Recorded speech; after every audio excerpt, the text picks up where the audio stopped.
یہ میرا کلام ذرا بڑوں سے ہے، بڑوں سے۔ ابا جی کو چاہیے بچہ جتنی غلطی کرے نا اتنا ہی ڈانٹیں، وہ پھر 6 ہفتے نہ ڈانٹنا شروع کر دیں۔ استاد صاحب کو چاہیے کہ جتنی بچے کی کمزوری ہے نا، مجھے پتہ ہے سب سے زیادہ کس بات سے تکلیف ہوتی ہے، آپ کے بچے نے غلطی کی ہے، آپ اپنے بچے کو ڈانٹ لیں، سمجھا لیں، آپ کسی اور کے سامنے اس کی تذلیل کبھی نہ کریں، یہ زیادتی والی بات ہے۔ آپ اسے رسوا نہ کریں، بتائیں کسی ایسے شخص کو جس سے آپ کو امید ہے کہ آپ کو مشورہ دے گا یا اسے سمجھائے گا، لیکن گلی گلی کھڑے ہو کے اپنے آپ کو مظلوم ثابت کرنے کے لیے اس کی توہین نہ کریں، یہ انداز درست نہیں ہے۔ اس سے بچوں کی انسلٹ ہوتی ہے، وہ کمزور پڑ جاتے ہیں، ہر جگہ رونا رونا میرے بچے اچھے نہیں، میں بڑا پریشان ہوں۔ کیا بات کر رہے ہیں آپ؟ یہ بچہ تو آپ کی کمائی ہے، اساس ہے، حسن ہے، نسل ہے، اصل ہے، اور اس قدر زیادہ تکلیف دینا، جگہ جگہ شکایتیں، جگہ جگہ باتیں۔ ہمارے بچے ہمارے ہیں نا، تو ان کی عزت کس کی ہے؟ کیوں ہم گلی گلی اپنے بچوں کی رسوائی کرتے ہیں؟ کیوں کمزوریاں؟ اور جن کو ہم خیر خواہ سمجھ کے بتا رہے ہوتے ہیں نا، وہ آگے جا کے مزے لے لے کے بتاتے ہیں، تو نقصان کس کا ہوا؟ ہمارا، ہمارے قبیلے کا، ہمارے گھر کا۔ یہ دیکھیے ذرا، حضرت عمر رضی اللہ تعالیٰ عنہ مزاج کے لحاظ سے سخت ہیں، ایک نوجوان آیا، اس نے آ کے رونا۔ یہ پہلو آپ نے ضرور یاد رکھنا ہے میرے سیدنا فاروق اعظم کا، ہمارے امام، ہمارے قائد، ہمارے لیڈر، رہنما، مقتدا حضرت فاروق اعظم رضی اللہ، یہ انداز ضرور یاد رکھیے گا۔ حضرت عمر فاروق کا یہ طبقات ابن سعد میں موجود ہے۔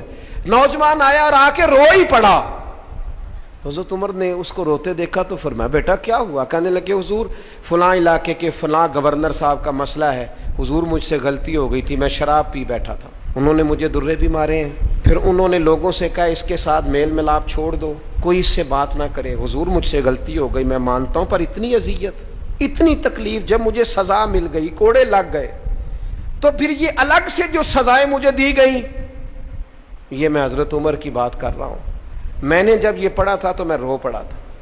حضرت فاروق اعظم نے اس نوجوان کی بات سنی، سنو میں کیا کہہ رہا ہوں، اس گناہگار کی بات سنی، اس گناہگار کی بات سنی تو حضرت عمر رو پڑے اور فرمایا بلاؤ نا ان گورنر صاحب کو، وہ بھی بڑے سمجھدار، باوقار، بڑے آدمی تھے، بلایا اور بلا کے فرمایا آپ کا اس جرم پر غصہ بالکل ٹھیک، لیکن آپ کو کس نے اجازت دی کہ آپ اسے اتنی تکلیف دیں؟ آپ نے کوڑے مار لیے جو سزا بنتی تھی، اور پھر آپ نے کیوں کر کے لوگوں سے کہا اس سے ملنا جلنا چھوڑ دیں؟